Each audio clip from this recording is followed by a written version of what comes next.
Welcome back into the Sports Source, the segment of our program brought to you by Madisonville Marine. No one has a bigger, better, wider selection of new boats than Madisonville Marine, and the same goes for their pre-owned models.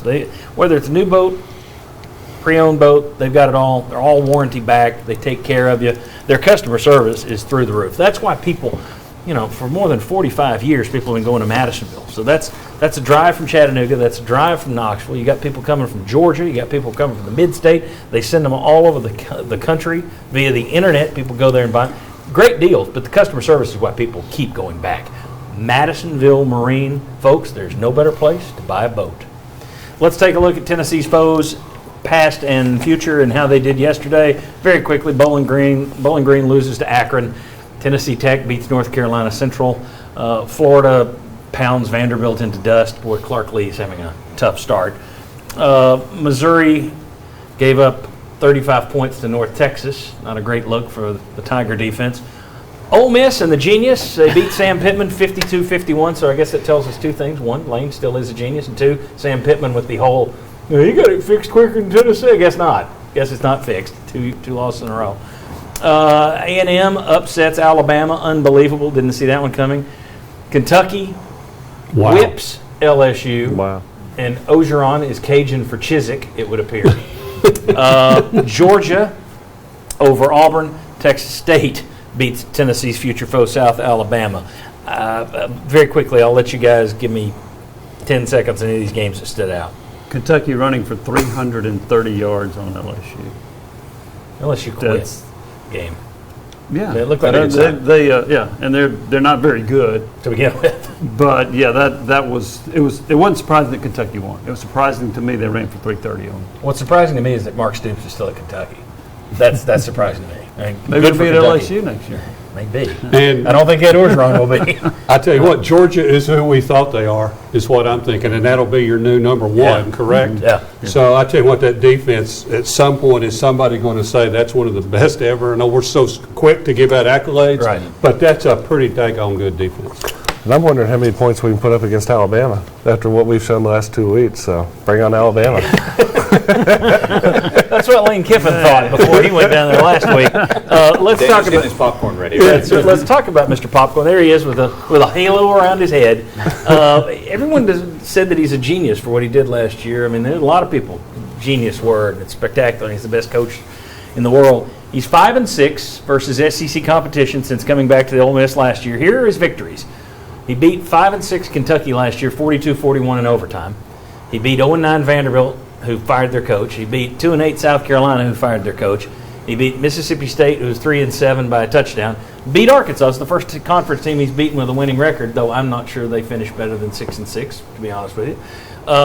And then Kiffin all-time versus Heupel. A little unfair here because UCF was a lot better program than FAU, but Kiffin has fallen to Josh Heupel twice in a row. My question, guys, I think he gets more love and pub because of the Twitter stuff and the personality stuff than he does his actual resume. The guy has more firings on his resume than he does Power 5 conference championships, which is 0.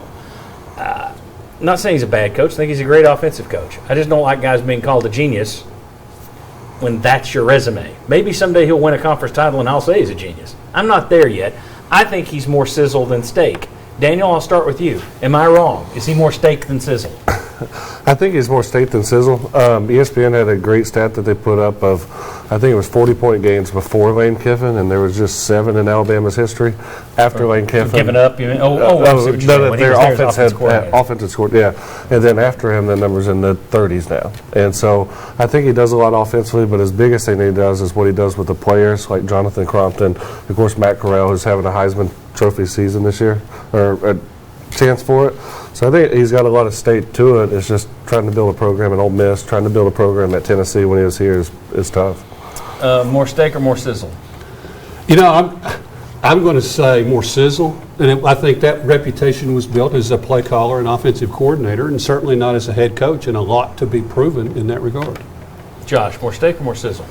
Yeah, I don't know, kind of like more of a kebab, I guess, because you get some spots filled. Is that That Cavaliers? wasn't an option for me, but I'm the one that Cavaliers is the question. More of a roast beef sandwich. Yeah, he's a terrific offensive coach. He can put up yards, he can put up points, but running a program, he also took over Ole Miss. It's not like he took over a program. I think people want him to be better than he's been to this point. That's a great way of putting it. Yeah. Yes. Yeah. Jimmy, more Very steak good. or more sizzle? He's more steak as an offensive play caller. He's more sizzle as a head coach. I still think he's got a lot to prove as a head coach. He'll score a lot of points, but the bottom line is you've got to win football games, and he has yet to prove he could do that at a high level.